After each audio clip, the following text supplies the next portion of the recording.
Good morning students. Topic हमारा running में है chapter genetics.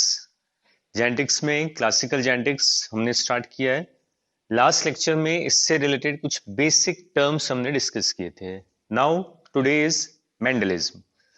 Mendel father of genetics सभी जानते हैं, और मेंडलियन टाइम पीरियड के बेसिस पर ही हमने जेनेटिक्स को 3 कैटेगरी में डिवाइड किया। यहाँ पर pre Mendelism, Mendelism and post Mendelism, 3 category. नाम से मीनिंग क्लियर करें, pre before the Mendelian time period, Mendelism Mendelian का ही time period, and post Mendelism after Mendelian. जो भी स्टडी है वो पोस्ट मेंडलियन जेनेटिक्स में आप स्टडी करते हैं।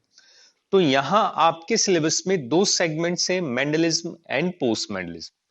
तो आज स्टार्ट करें हम Mendelism, Mendelian time period.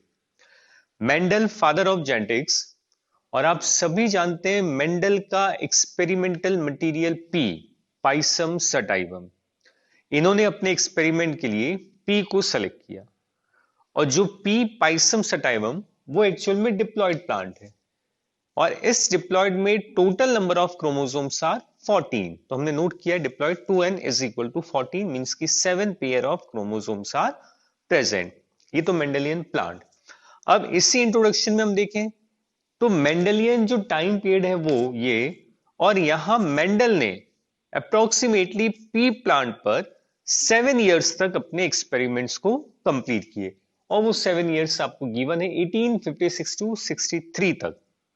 7 years तक इन्होंने पी पर एक्सपेरिमेंट परफॉर्म किए, और इनके जो एक्सपेरिमेंटल रिजल्ट्स थे, यहां इन्होंने अपने एक्सपेरिमेंट को पब्लिश भी करवाया, एक पेपर इन्होंने प्रिपेयर किया, और उस पेपर का टाइटल था एक्सपेरिमेंट्स इन प्लांट हाइब्रिडाइजेशन। तो ये छोटी छोटी पॉइंट्स है जो आपको याद रखने। अब यहीं पर हम देखें मेंडलिज्म में आपने कहा फादर ऑफ जेनेटिक्स, हमने कहा इनका एक्सपेरिमेंटल पेपर, वर्किंग ईयर आपने बताया 7 इयर्स। अब यहां आप सभी जानते हैं कि मेंडल ने जब एक्सपेरिमेंट परफॉर्म किए तो उस समय मेंडल को कहीं कोई अवार्ड नहीं मिल पाया, उन्हें कोई अप्रिसिएशन नहीं मिल पाए इतने इंपॉर्टेंट वर्क करने के बाद भी। तो मेंडल के फेलियर के क्या रीजन रहे होंगे कि मेंडल अपने वर्क को, अपने एक्सपेरिमेंट को प्रूफ नहीं कर पाए? कई रीजंस हो सकते हैं, बट यहां जो एनसीईआरटी ने रीजंस मेंशन किए या जो आपके सिलेबस में, ओनली वही हम डिस्कस कर रहे हैं। उन रीजंस के अगर हम देखें मेंडल के फेलियर के रीजंस को, तो first one is communication. Communication technology या कम्युनिकेशन, जो आज के टाइम से हम कंपेयर करें तो कम्युनिकेशन आज बहुत इजी है। सब जानते हैं number of mediums are available, कोई कम्युनिकेशन गैप इजीली आपको नहीं मिलेगा। सबसे एडवांस टेक्निक हम देखें तो कम्युनिकेशन को आप एडवांस टेक्निक में काउंट कर सकते हैं।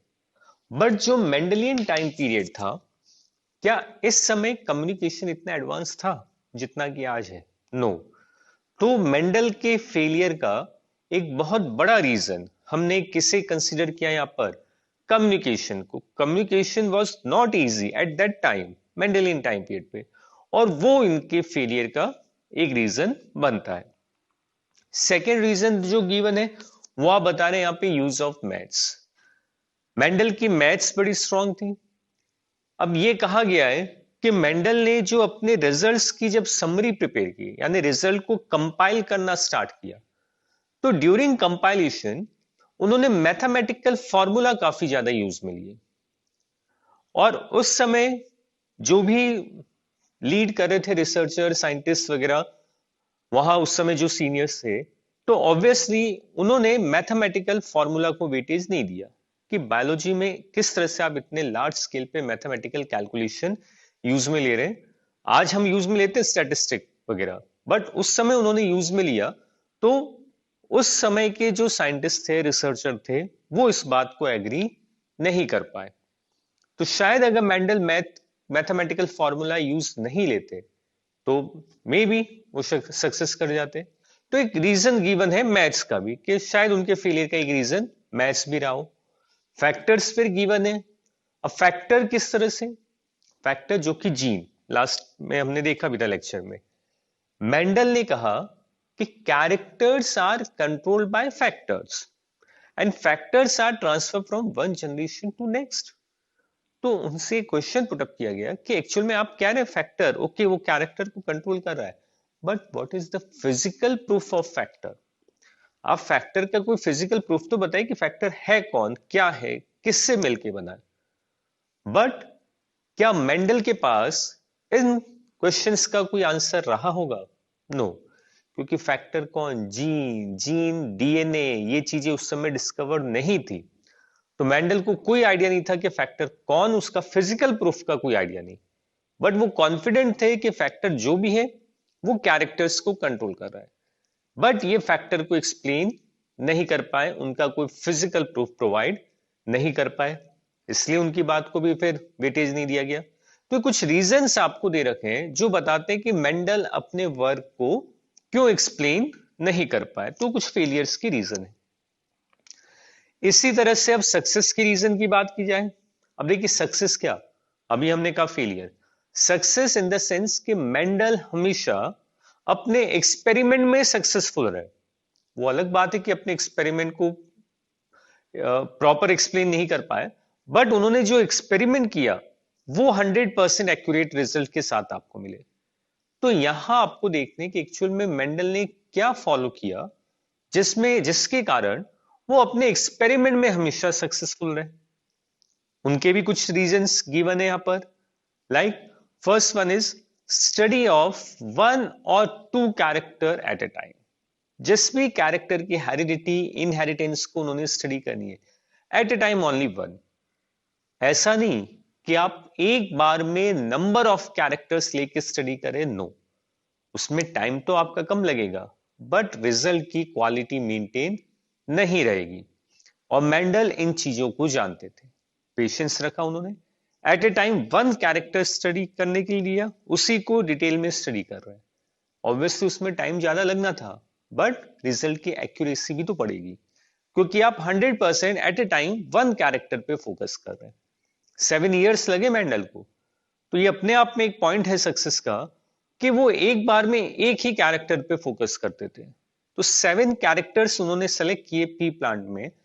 तो ऐसा नहीं कि 7 के 7 कैरेक्टर एक ही बार में एक ही प्लांट में स्टडी करें, नो, इंडिविजुअल प्लांट में आप वन कैरेक्टर लेके स्टडी कर रहे हैं। और इसलिए इनके इन क्रॉसेस को कहा गया मोनो हाइब्रिड क्रॉस। और फिर उन्होंने दो कैरेक्टर के भी कॉम्बिनेशन बनाए जिसे हम डाई हाइब्रिड क्रॉस कहते हैं। तो इस सक्सेस का एक बहुत बड़ा और फर्स्ट रीजन ही यही मेंशन किया गया। Second reason for success is selection of experimental material. कि ये मोस्ट इंपॉर्टेंट पार्ट है किसी रिसर्चर साइंटिस्ट के लिए कि जब आप एक्सपेरिमेंट स्टार्ट करना चाह रहे हैं कोई, तो आप किस पर एक्सपेरिमेंट करें। माइक्रोब्स, प्लांट, एनिमल, उनमें भी इतनी डाइवर्सिटी है यहां पर। तो ये जो चॉइस या सिलेक्शन है आपका, इट्स वेरी इंपॉर्टेंट कि आप किस ऑर्गेनिज्म पर अपना वर्क करना चाह रहे हैं। और मेंडल यहां काफी स्मार्ट रहे, इनका चॉइस जो इनका डिसीजन है वो काफी स्मार्ट रहा। इन्होंने पी प्लांट को सेलेक्ट किया अपने एक्सपेरिमेंट के लिए। और पी, उनमें कई प्लस पॉइंट आपको मिल सकते हैं एक्सपेरिमेंट के बेसिस पर। Like first life cycle, very small life cycle, 3 to 4 months आपको उसकी लाइफ साइकिल मिल रही है। तो ये एक बहुत बड़ा बेनिफिट प्लस पॉइंट है कि अगर आप कोई ट्री लेते हैं तो सालों लग जाते हैं उन्हें ग्रो कराने में। तो इन्होंने काफी स्मार्ट पी प्लांट को सेलेक्ट किया। अब पी में भी कई प्लस पॉइंट, जैसे कि एक लाइफ साइकिल आपने कही।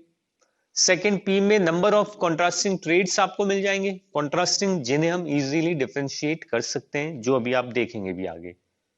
फिर पी बाइसेक्सुअल फ्लावर है, सो सेल्फिंग तो आपको मिलना ही है नेचुरली।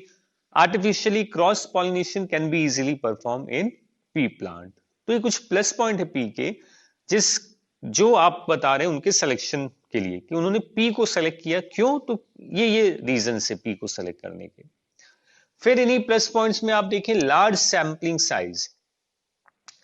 किसी भी एक्सपेरिमेंट की एक्यूरेसी एक्चुअल में डिपेंड्स करता है, डिपेंड्स ऑन सैंपलिंग साइज। आपके पास जितनी लार्ज सैंपल साइज होगी, रिजल्ट में एक्यूरेसी के चांसेस उतने ज्यादा होंगे। और अगर आप स्मॉल सैंपल साइज रखते हैं, ऑब्वियसली मिस्टेक, एरर होने के चांसेस बढ़ सकते हैं। तो मेंडल ये जानते थे, और इन्होंने ऐसा नहीं 2, 3, 4 प्लांट्स लिए, नो, 1000 ऑफ प्लांट्स पे लार्ज सैंपलिंग साइज पर इन्होंने अपने एक्सपेरिमेंट परफॉर्म किए, और इसलिए इनके रिजल्ट सही रहे, एक्सपेरिमेंट सक्सेसफुल रहे। ये काफी simple point, maintain statistical record. Obviously 7 years तक उन्होंने एक्सपेरिमेंट किया, तो first day to last day तक जितने भी रिकॉर्ड्स हैं वो इन्होंने मेंटेन किए, जो एक कॉमन पॉइंट है। तो ये दोनों पॉइंट्स हमने डिस्कस किए यहां पर, मेंडल के फेलियर के रीजंस और मेंडल के सक्सेस के रीजन। अब एक बार मेंडलियन प्लांट पर आए दोबारा, कि हमने कहा मेंडल ने पी प्लांट सेलेक्ट किया, तो पी पर मेंडल ने कौन कौन से कैरेक्टर्स सेलेक्ट किए वो आपको ध्यान होनी चाहिए, सब जानते हैं वैसे। ये टेबल आपको एनसीईआरटी मॉड्यूल में गिवन है, याद रखना है कि मेंडल ने 7 कैरेक्टर्स सेलेक्ट किए पी में, उन्हीं कैरेक्टर्स को बोर्ड पे हमने टेबुलर फॉर्म में अरेंज किया है।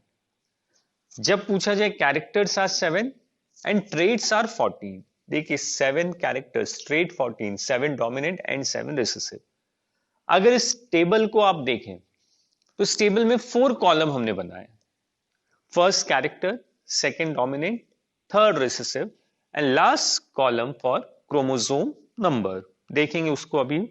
देखिए पहले तो कैरेक्टर, कैरेक्टर के डिफरेंट फॉर्म, कॉन्ट्रास्टिंग जो अभी हमने कहा, वो डोमिनेंट एंड रिसेसिव। तो मेंडल ने 7 कैरेक्टर सेलेक्ट किए, बट 14 ट्रेड्स आपने सेलेक्ट किए हैं, 7 dominant trade and 7 recessive trade. अब जो क्रोमोसोम नंबर है वो ऑब्वियसली मेंडल ने एक्सप्लेन नहीं किया है, बट अब हमें नॉलेज हो चुकी है, तो हमें ये क्लियर होना चाहिए कि मेंडलियन जो कैरेक्टर्स है, genes for Mendelian characters are present on which chromosome, क्योंकि पी में अगर 7 पेयर ऑफ क्रोमोसोम, 14 क्रोमोसोम्स है, तो मेंडल के पी के कौन से कैरेक्टर का जीन कौन से क्रोमोसोम पर है, वो एटलीस्ट आपको याद होनी चाहिए। अब देखिए कैरेक्टर्स भी हमने इस तरह से अरेंज किए कि इजीली आपको याद हो जाए, like seed colour seed shape, pod colour pod shape, flower colour flower position and height. Seed colour में contrasting dominant and recessive, dominant yellow, recessive green, and gene for seed color is present on chromosome number 1. Seed shape, round wrinkled, contrasting, gene is present on 7 number. Pod color, green yellow, gene for pod color is present on 5. Pod shape, full, inflated and constricted, gene is present on 4 number chromosome. Flower color, violet and white, and gene for color is present, flower color is present on chromosome number 1. Flower position, axial and terminal, gene is present on 4th number chromosome. And last most common character is height, and gene for height is present on 4 number chromosome. तो actual में अगर हम देखें तो Mendelian characters are 7, traits are 14, 7 dominant and 7 recessive, and genes for Mendelian characters are present on total 4 chromosomes. Total 4 chromosomes देखिए 1, 4, 5, 7। इन chromosomes पे आपको jeans मिल रहे हैं। क्रोमोसोम नंबर 1 पे आपको टोटल 2 जीन्स मिलने, on 4 3 genes, on 5 1 and on 7 1। तो आप देख सकते हैं maximum genes are present on chromosome number 4, that is 3 genes. तो ये क्रोमोसोम नंबर 1 4 5 7, और इन पे आपको 7 कैरेक्टर्स के जीन्स मिले। तो characters are 7, traits are 14 and genes for 7 characters are located on only 4 chromosome, 1, 4, 5 and 7. Clear? ये टेबल। अब नेक्स्ट आगे आने वाले लेक्चर्स में हमें मेंडेलियन क्रॉसेस को स्टडी करना है, लाइक मोनोहाइब्रिड डाइहाइब्रिड क्रॉसेस, वो आपने स्टडी करने। बट किसी भी क्रॉस को स्टार्ट करने से पहले हमें ये क्लियर होना चाहिए कि मेंडल ने अपने क्रॉसेस में कौन कौन से स्टेप्स को फॉलो किया है। स्टेप्स आपको मालूम होने चाहिए कि क्या क्या स्टेप फॉलो किए, और हर क्रॉसेस के स्टेप सिमिलर है। जैसे 3 स्टेप आपको फॉलो करने, स्टेप्स ऑफ क्रॉस या स्टेप्स ऑफ प्लांट ब्रीडिंग कह सकते हैं, या स्टेप्स ऑफ मेंडेलियन टेक्निक, जो भी नाम देना चाहे। Very simple, only 3 steps. First, selection of pure parents, second, cross between pure parents, and third is selfing in hybrid plant. In 3 steps को फॉलो करना है आपको हर क्रॉसेस में, आगे की क्रॉसेस में आप देखेंगे भी। देखिए क्या meaning. First one is selection of pure parents, and pure means homozygous. Terminology में आपने डिस्कस किया था कि आप किसी भी क्रॉस को स्टार्ट करना चाह रहे हैं तो ऑब्वियसली एक मेल पेरेंट होगा, एक फीमेल पेरेंट, और जिस भी कैरेक्टर के लिए पेरेंट हम लें, पेरेंट शुड बी प्योर। कि सपोज हमने कैरेक्टर लिया height, male tall, female dwarf, तो ये दोनों प्योर होने चाहिए। Pure capital T tall and pure small T dwarf. अब प्योर कैसे बनेंगे? Pure plants are obtained by continuous selfing. अगर आप बार बार सेल्फिंग कराते रहें तो आपको प्योर प्लांट्स अवेलेबल हो जाएंगे। So first step is selection of pure parents. Now second step is hybridisation, means की क्रॉस बिटवीन प्योर पेरेंट्स। अब जो पेरेंटल प्लांट हमने लिए मेल फीमेल, इनमें हमने क्रॉस परफॉर्म करना है। बट क्रॉस में ध्यान रखें कि एक्चुअल में बाइसेक्सुअल फ्लावर है, तो फर्स्ट बाइसेक्सुअल को आपने यूनिसेक्सुअल में कन्वर्ट करना होगा। तो जिस बाइसेक्सुअल को हम फीमेल कंसीडर करना चाह रहे हैं, उस बाइसेक्सुअल जिसे आप फीमेल कंसीडर करना चाह रहे हैं, ध्यान से, उनमें अभी वो बाइसेक्सुअल है बट फीमेल कंसीडर करना है, तो आपने उससे यूनिसेक्सुअल में कन्वर्ट करना होगा, और उसके लिए इसके मेल ऑर्गन्स को, मेल रिप्रोडक्टिव ऑर्गन्स को आप रिमूव कर दें। सो एंथर्स को आप रिमूव कर दें, and this step is called emasculation, removal of anthers before maturation. Bisexual में एंथर के मैच्योर होने से पहले ही आप एंथर्स को रिमूव कर दें। अब ओनली आपको गायनोशियम मिलना है, मींस की यूनिसेक्सुअल फीमेल प्लांट। और जिसे आप मेल कंसीडर करना चाह रहे हैं, यहां काफी इजी, कोई मैस्कुलेशन नहीं करनी। मेल से आपको मेल गैमेट्स चाहिए ओनली, तो पॉलिन ग्रेन्स लीजिए और स्टिग्मा पर स्ट्रिंग ट्रांसफर कर दें। वो डायग्राम आपको दे भी रखा है। सो क्रॉस के लिए आपने पॉलिन ग्रेन्स लिए, स्टिग्मा पे ट्रांसफर किया, कवर अप कर दें उसे ताकि कंटामिनेशन ना हो या अनडिजायरेबल पॉलिनेशन ना हो। उसे बैगिंग कर दें, कवर अप जिसे कहते हैं बैगिंग, और साथ में टैग लगा दें, इंफॉर्मेशन जो भी इंपॉर्टेंट है। फिर वहां वही सीड्स फर्टिलाइज होंगे, सॉरी गैमेट्स फर्टिलाइज करेंगे, और फिर पी पॉड आपको मिलेगा जिनसे आप सीड्स कलेक्ट करें और उन सीड्स को जर्मिनेट करिए। आफ्टर जर्मिनेशन जो प्लांट्स हमें मिलेंगे उसे हम कहते हैं F1 जनरेशन, फीलियल जनरेशन 1, और वो सभी प्लांट्स हाइब्रिड होंगे। अब उन F1 में आपने क्या परफॉर्म करनी है? Selfing. So selfing in hybrid plants, जो भी प्योर पेरेंट्स थे उनमें क्रॉस किया, F1 हमें मिले, F1 को आपने सेल्फिंग करनी है, तो F2 then F3 selfing continuously करेंगे।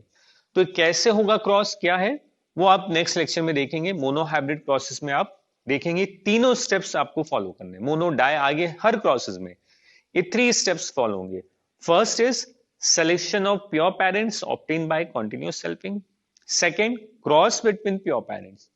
जो भी प्योर पेरेंट्स हमने लिए उनमें आपको क्रॉस परफॉर्म करना है, इमैस्कुलेशन, बैगिंग, टैगिंग, ये ध्यान रखते हुए, एंड देन F1 में आप सेल्फिंग परफॉर्म करें।